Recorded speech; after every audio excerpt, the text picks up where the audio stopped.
There's a law most people have never heard of. It's supposed to protect you from the chemicals in your baby's bottle, in your carpet, in the water that comes out of the tap every single day. Now, for almost 40 years, that law barely worked. They actually called it the dog that never barked. Then 10 years ago, something rare happened. Congress actually came together. You had Republicans, you had Democrats that agreed that something needed to change, and they fixed it. Now, some people want to quietly take that back. Now, if you live in a community that already is breathing the worst air, drinking the most contaminated water, this isn't some abstract policy fight. This is your children's health. This is your family's future. I sit down with Sarah Vogel, Senior Vice President for Healthy Communities at the Environmental Defense Fund. She spent her entire career fighting for the right to just drink water, breathe clean air without needing a PhD to figure out if it's safe.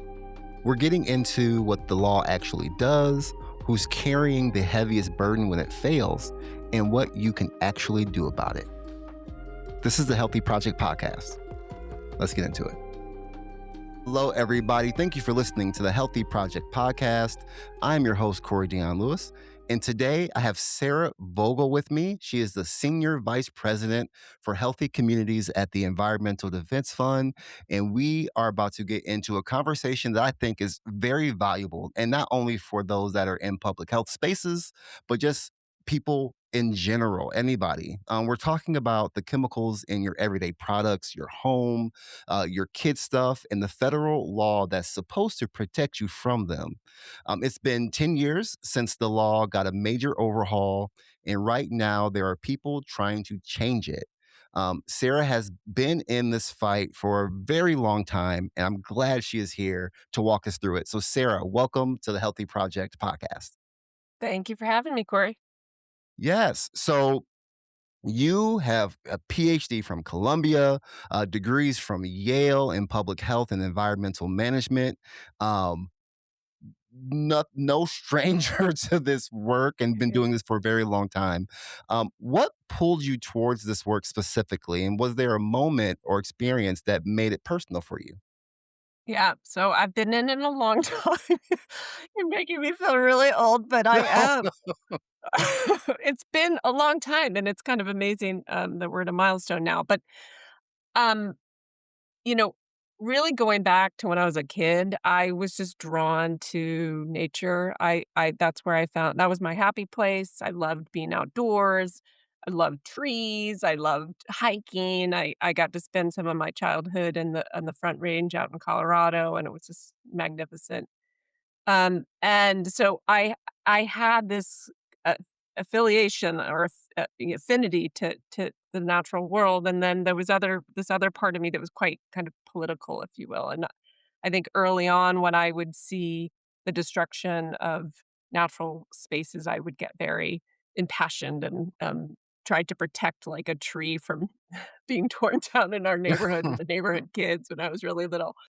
And then in my early 20s, so studied environmental policy in college, but then in my early 20s, I got introduced to this emerging field of science that was looking at how the chemicals that are used in all around us in plastics and furniture and carpeting and personal care products, how they were interacting with our bodies, and having impacts on our health. And it really blew my mind in many ways because it was really the how the environment literally would impact, our health.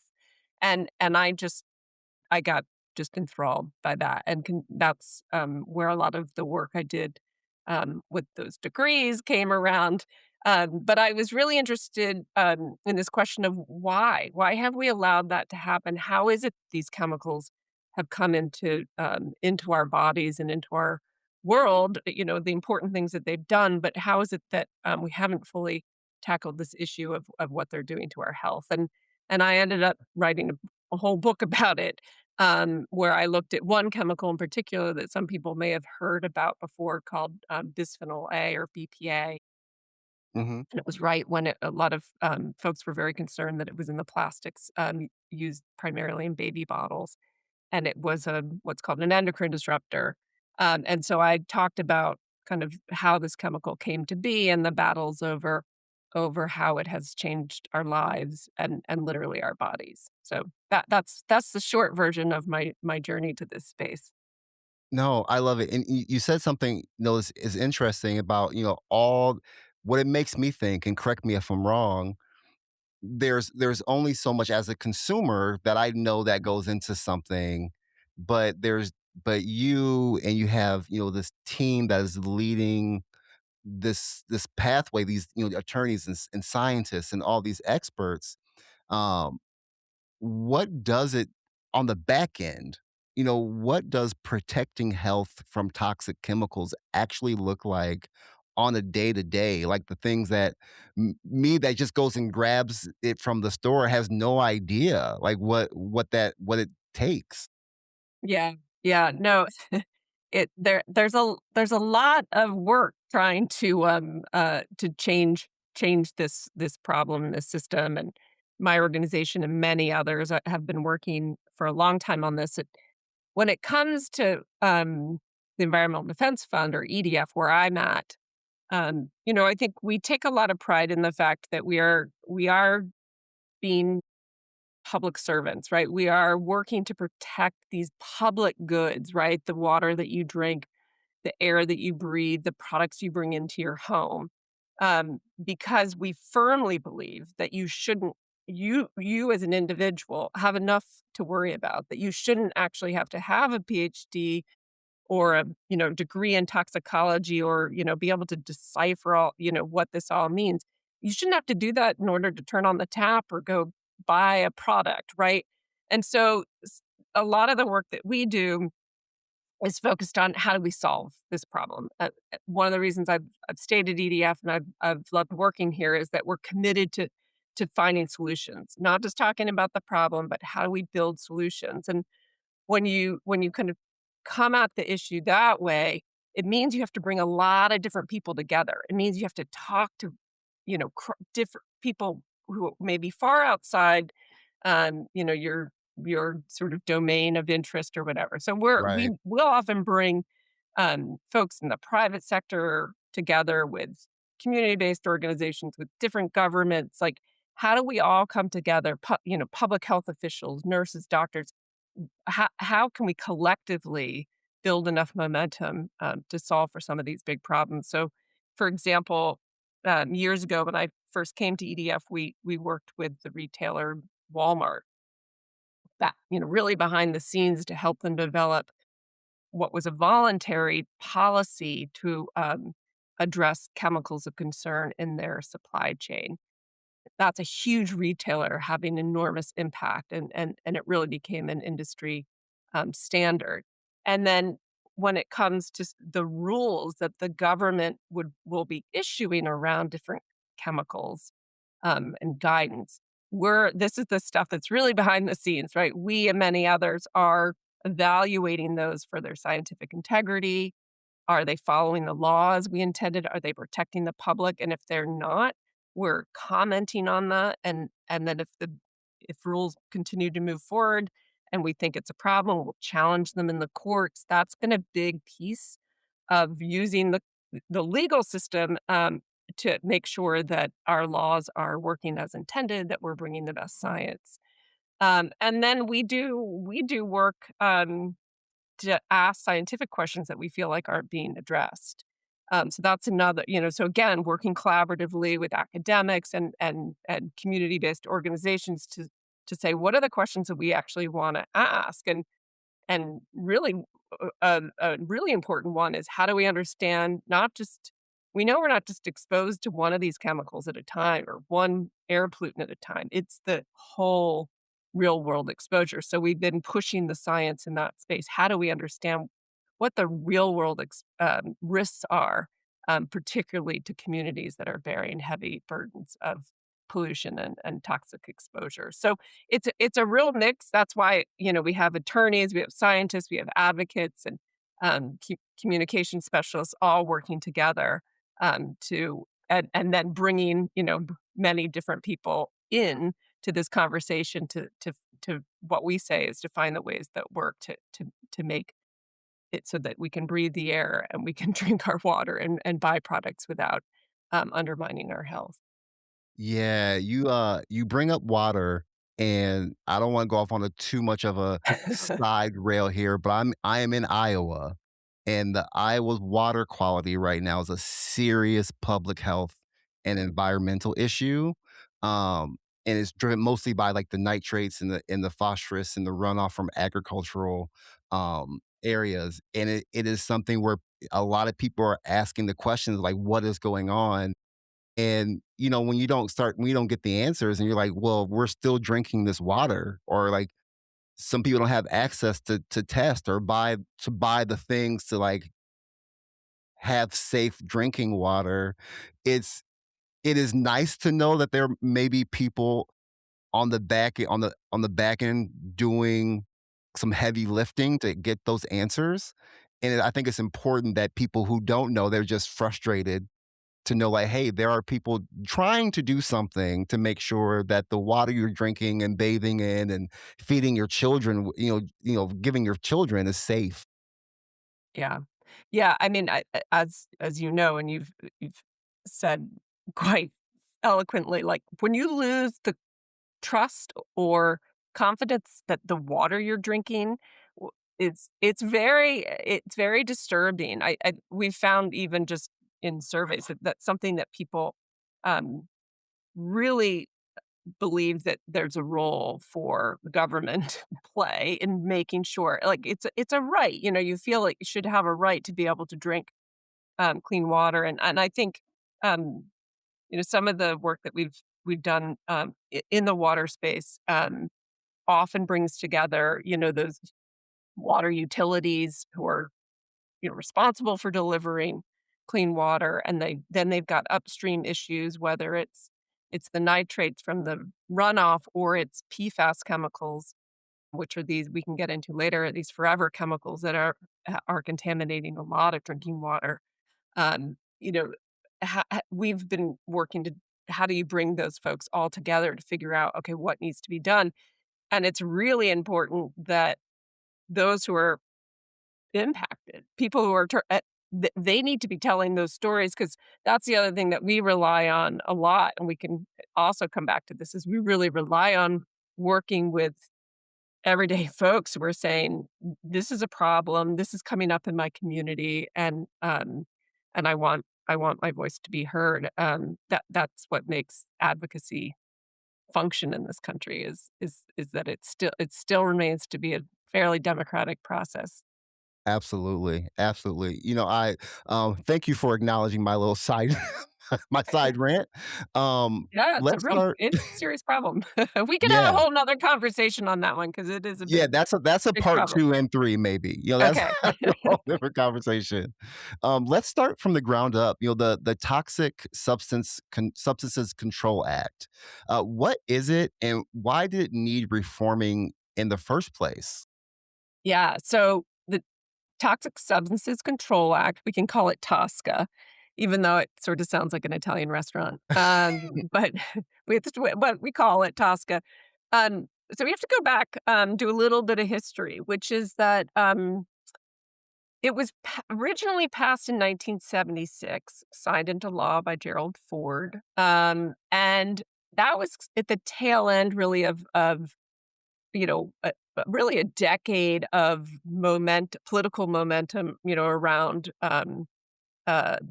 within the environmental movement, the establishment of the Environmental Protection Agency, the passage of the Clean Air Act, just really groundbreaking environmental statutes.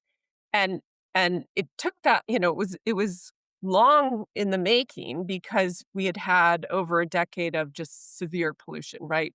Cities choked with air pollution, rivers on fire, right? I mean, I think it's good, especially for younger listeners, to remember just how bad the visible pollution was, at that time. as early as, and I had documented in the 50s, there were real public concerns about the proliferation of chemicals in their environment. Of course, pesticides being sprayed in neighborhoods. Actually, EDF got its start around helping to secure the ban on DDT. There were plastics coming into our kitchens and our grocery stores. Um, there was this great quote in an article in the Washington Post in 1972 where the reporter wrote, "We're all little plastic now," and it was about a paper that had looked at chemicals used in plastics showing up in human blood. So it was in the zeitgeist, if you will, right? And so there was a mounting pressure to pass TSCA, and TSCA in some ways was this umbrella statute in that some chemicals were dealt with in different environmental statutes, but there were a lot of gaps. Pesticides are dealt with separately. Chemicals that end up in your food or that you put on your body, like personal care products, they're regulated by a different statute, by FDA. But that left tens of thousands of chemicals. So TSCA was passed to deal with those chemicals from across the whole life cycle, from production, use, all the way to disposal. So, um, but it was turned out to be a pretty ineffective statute, sadly enough.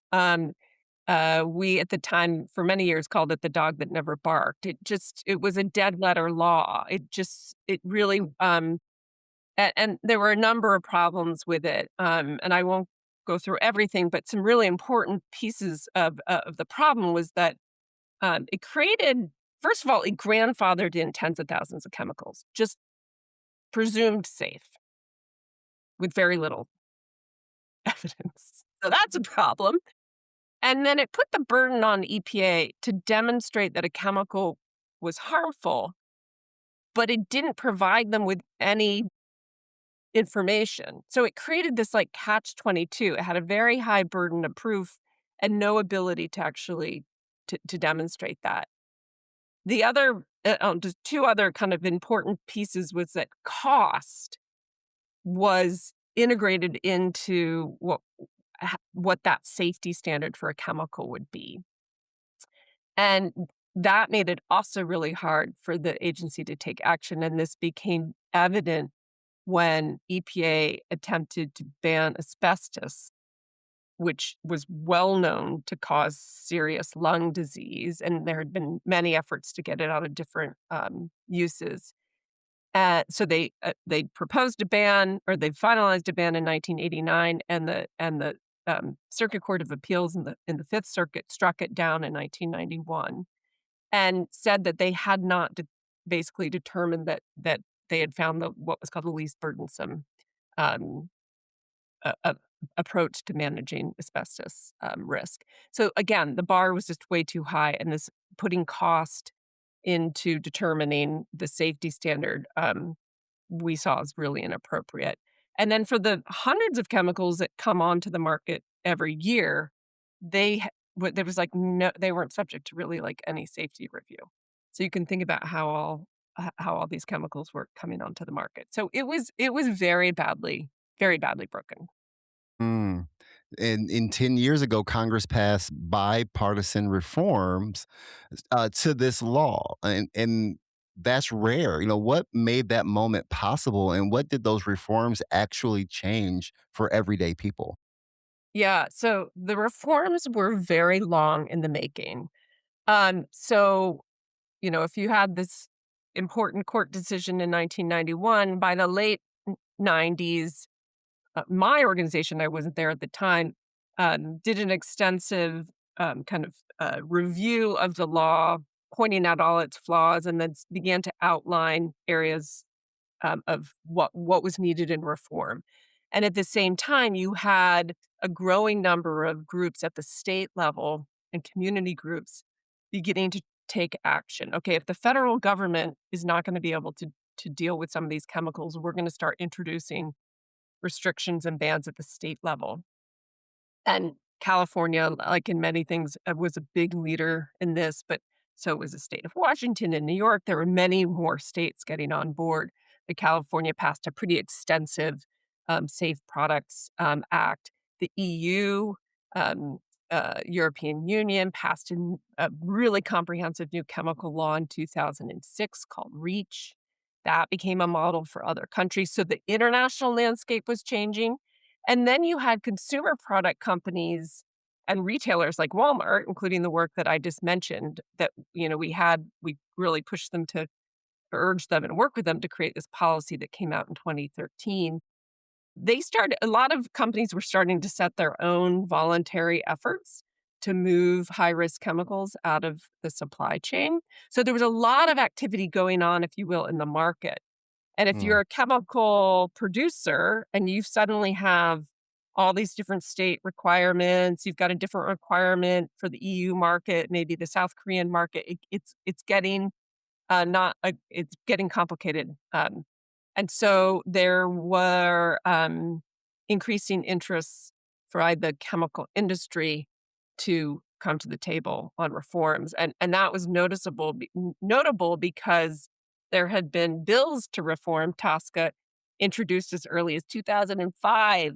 So, and Mm. almost every year for years and years and years, in part led by the late Senator Frank Lautenberg from New Jersey, whose father had been significantly impacted by the chemical industry. He was just driving this forward over and over, but it was always partisan. And not long before he died, he was able to um, cut a deal and really get the first bipartisan bill introduced.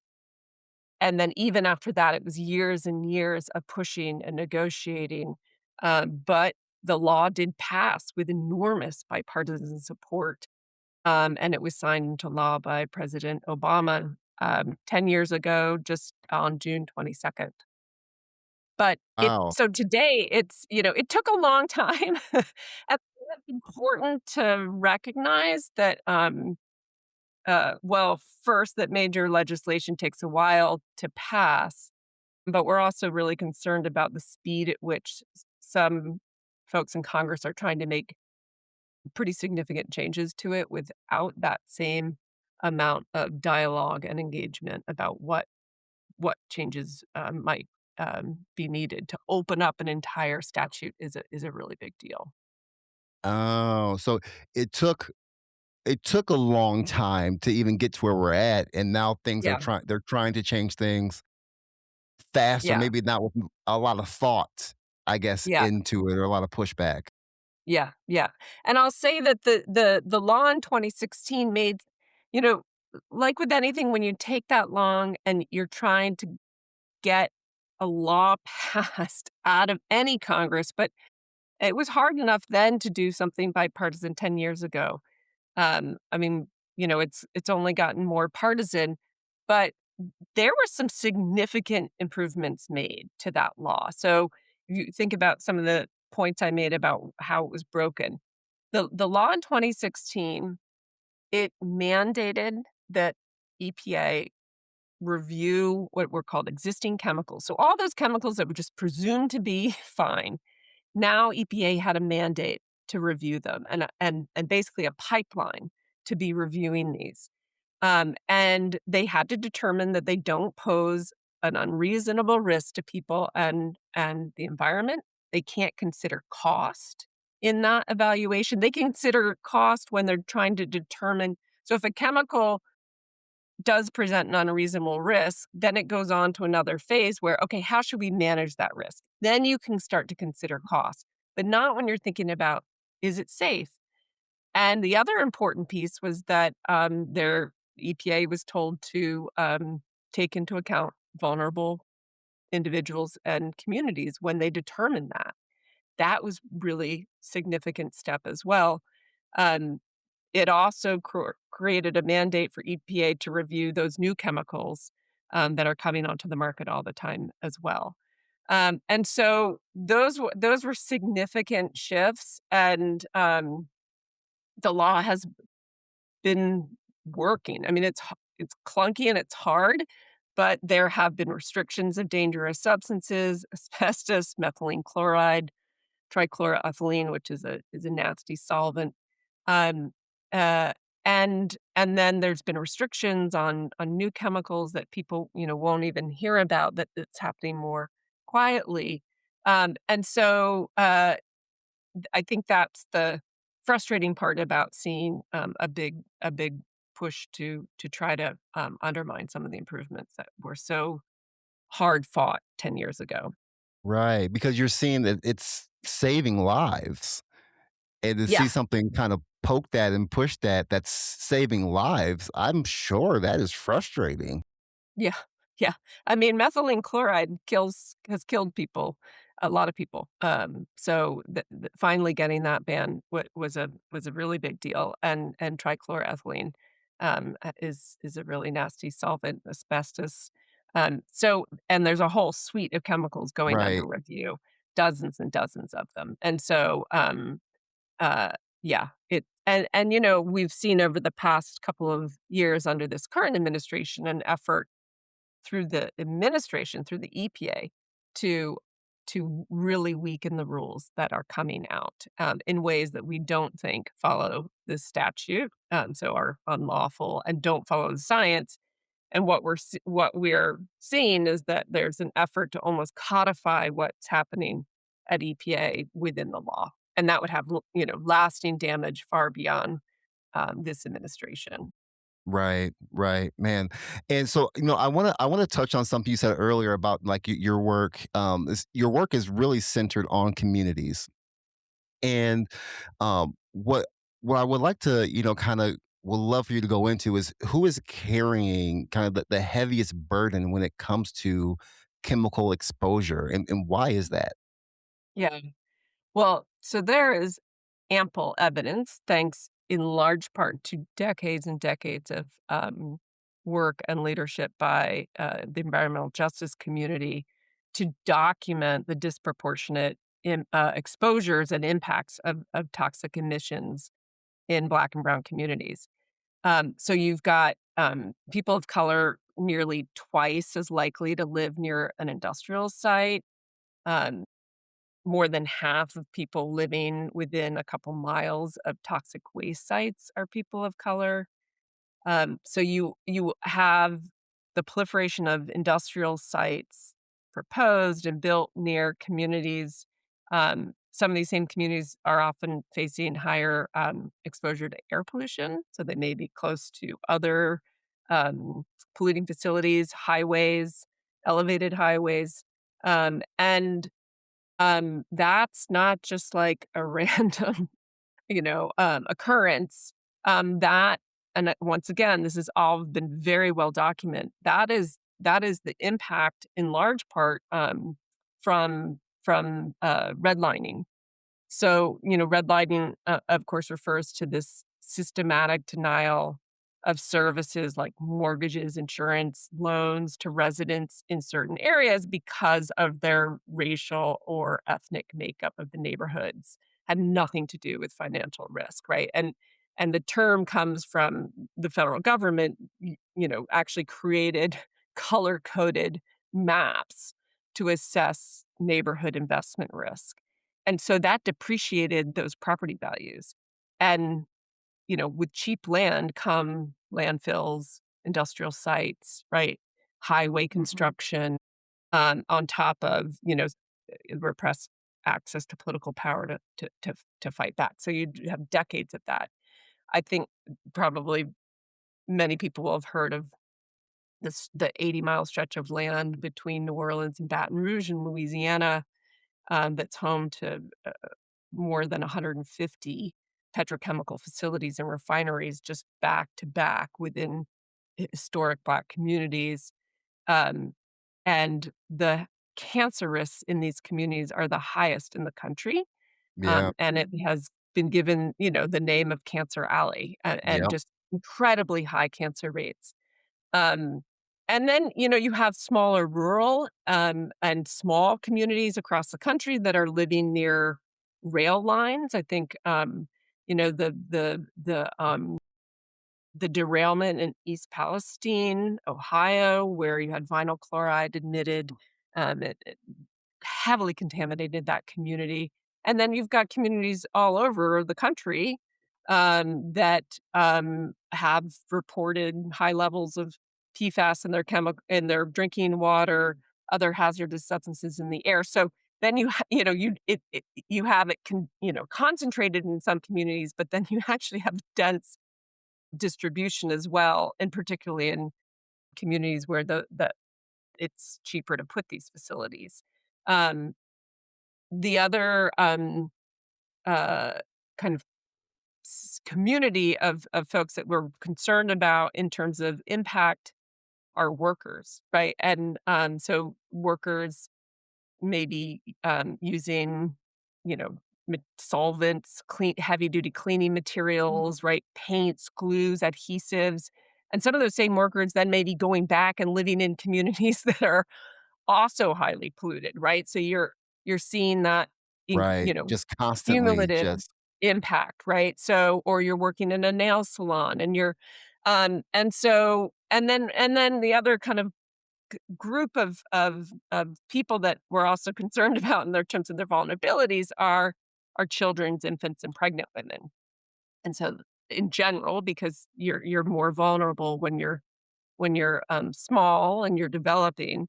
And then obviously if you're a infant or a pregnant woman, then also living in an area with more high levels of pollution, you're going to be in a higher risk.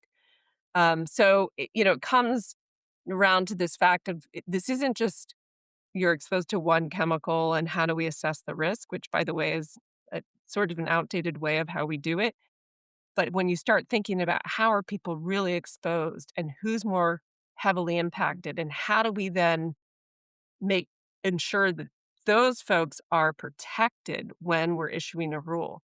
And we really believe that TSCA mandated EPA to do that, and there is a big effort to really undermine, that approach right now. yeah, man, that's just it's just sad because you think about the, those under-resourced or underserved communities that they know the problems, but they don't have the resources for a solution. So it's almost like, what am I supposed to do? And that's why I was excited for you to be on the show, to let people know there are things that are happening, and there are ways that you can have your voice be heard. And I'll make sure that I have some of those things in the links of this episode. But like it is a man, Sarah, it's a weird time. Like it's just a weird I time for some of know. these things going on. It's hard to put it all into words. Um, Yeah, yeah, yeah, I know. right now. Sorry, go ahead. I didn't mean to cut you off. No, no, no, it is a weird time, and I'll just I don't know if I just wanted to say that, it can feel really overwhelming. And we know this, like, when we talk about chemicals and people go like, "Oh my god." So, like, everything around me is killing me, like, what I can't do I can't do anything about like, I've got other things to worry about. And I think the message that we try to send is what I started with earlier. One is, no, you shouldn't have to, right? This is the role for an independent government doing its job, using science in the best way to protect you. And guess what? By the way, when we survey most Americans, like this is a shared value. It is not partisan.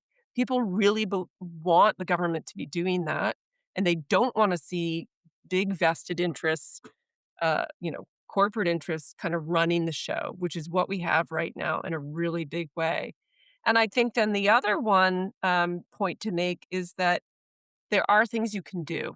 There are things that you can do, that, are no to low cost, they're not gonna be frictionless in this frictionless world, but where you can take some steps to protect you and your family, and you can make your voice heard. So, I don't know if it's worth just highlighting a few of those, because we really do believe that Yeah. you shouldn't it shouldn't be, a privilege to buy green, um, and, um, and I think that now there are a lot of, things that you can do. I mean, for starters oh, did I lose you, Corey? Nope, you're still here.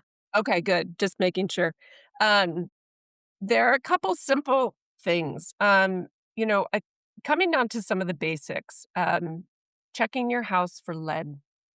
You can go to the hardware store and there are these very cheap strips, and you can just test the dust, especially around areas where you're coming in and out of the house. We've known lead's a problem for a very long time. You can check with your local water utility and find out if they have a program to get lead pipes. There's a lot of money that's come out of the federal government to get lead pipes, that deliver drinking water to your home out of the ground. You can choose no fragrant products. So, fragranted products often contain, a set of compounds called phthalates. These are well known to impact the reproductive system. Here, it's not really necessary. I know some families get really attached to a certain smell and it has an emotional value, but I know I know you can break it if you understand that you're bringing in really an unnecessary risk, particularly for children, young children. Mhm. And that goes, for your laundry and things like that. Don't microwave with plastic. Try to keep plastic toys out of your children's chewing, mouths. You can avoid things like stain-resistant clothing and fabric. And probably the simplest one as a public health advocate is when in doubt, wash your hands. So chemicals in the products that we use in our homes, um, they accumulate in the dust. And so, washing your hands after you've been cleaning, particularly when you're cleaning out the lint in your dryer, we know that, for example, what are called flame retardants have been found to accumulate in that lint. Just wash your hands. Keep your kids away from that.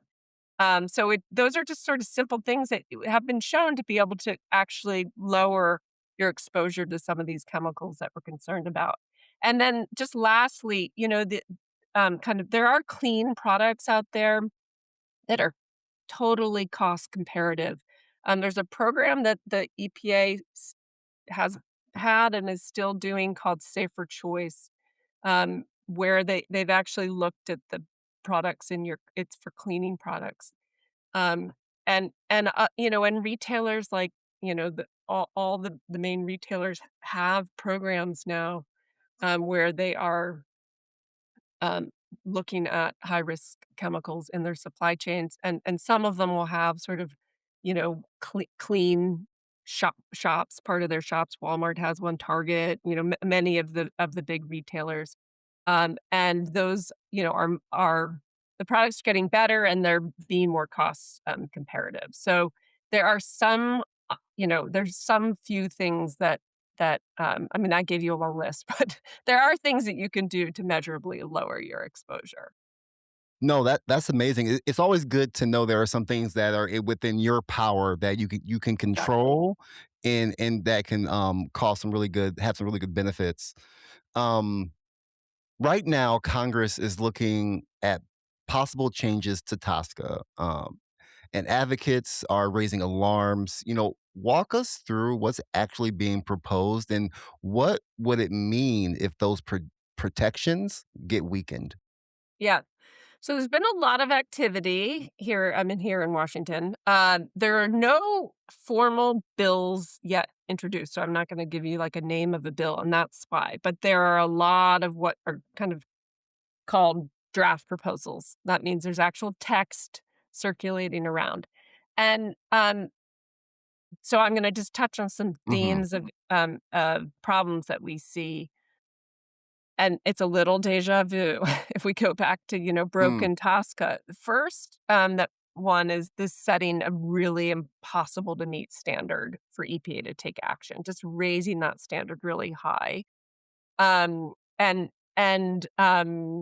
we think would just undermine EPA's ability to take action on well-known hazardous chemicals that they're reviewing now, like, um, cancer-causing formaldehyde and vinyl chloride. Um, it takes away there are proposals that strip out that requirement to consider the people who are most at risk. And so then what you end up doing is just dangerously underestimating the health risks of where those chemicals may be produced, or worker exposures. So that's a real concern. efforts to make it, a lot easier for, potentially new chemicals to come onto the market with little or no review, just kind of rubber stamping them again, a bit of going back to the way things were. Some proposals have created just unbelievable conflicts of interests, inviting industry to play a real outsized role in reviewing its own chemicals, and then creating some loopholes for, kind of classes of chemicals that we know, are quite hazardous. So it it has, what we from large part what we've seen, does make us really concerned, and I think not for crazy reasons, because we saw for decades a law that wasn't working. Right. And, now and then seeing some of those, important changes just dramatically watered down or really even worsened, is incredibly frustrating, particularly given, as I mentioned earlier, that most all Americans favor the law when they hear Right. about it, right? They think that, it should be doing more, and so this is really the interests of, a a a few, powerful interests, trying to get, essentially what they would like versus, what's in the best interests of the public and the public's health. Yeah, I want to touch on that very small group of people that want this because um, there's a tension that they would say that this regulation hurts businesses and innovation, and there may be some lawmakers that maybe agree with that or go with that for whatever their reasons are, whether I think they're stupid or not. Um, how do you respond to that argument? Yeah. So, this argument that, regulation kills innovation and kills market forces is just wrong. I mean, it's factually wrong, and I'll kind of point out a couple of key points about that. Um, there's also a long history of the chemical industry saying the sky is gonna fall if some small action is taken or a market would collapse, and we wouldn't be able to grow certain food if a certain pesticide had some restrictions, and that's never been the case. And, it's a compelling argument, right? And it makes because no one wants to, hamper innovation, but it's not considering a couple of really important factors. First, there's a real reality that there's an important relationship to having strong, consistent rules of the road, if you will, effective regulations that actually incentivizes smarter innovation. It actually can be a driver of innovation, and we've seen that with the Clean Air Act, for example. Companies that are buying chemicals to make products that you and I buy, they don't want the risk of the chemical, right? They just want their product to work.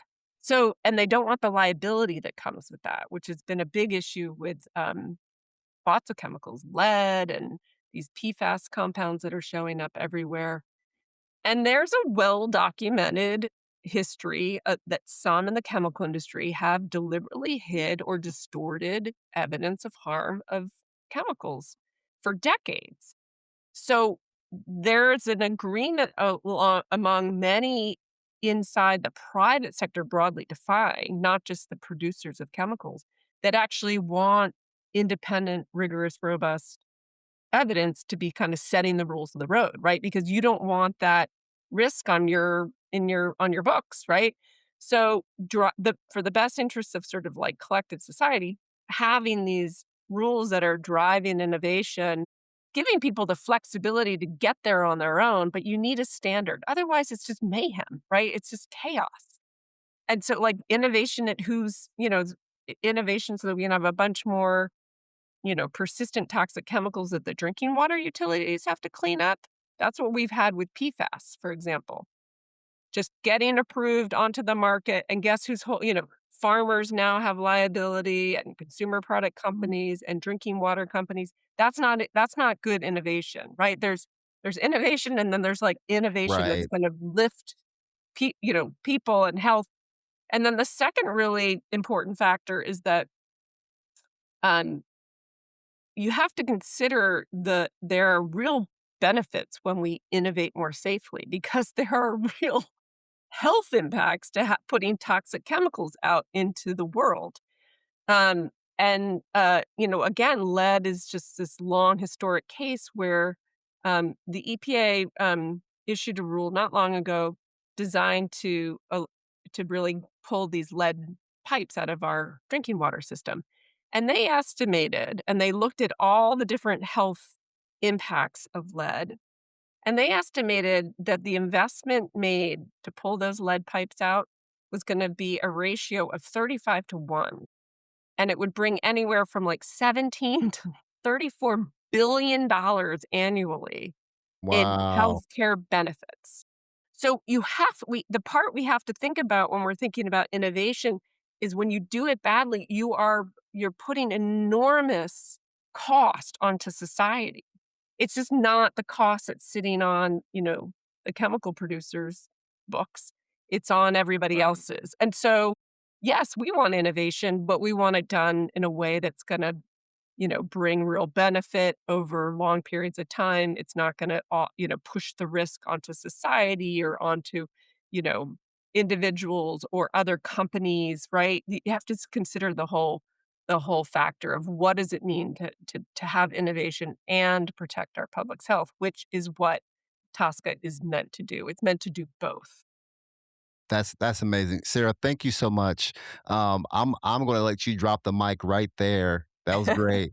Sarah, for those that are listening that want to learn more about the Environmental Defense Fund, how they can be better advocates for this work, where can they find you and how can they connect with the work? Yeah. Yes, get your voice known and heard. You can learn a lot about TSCA that we were talking about today at edf.org//TSCA.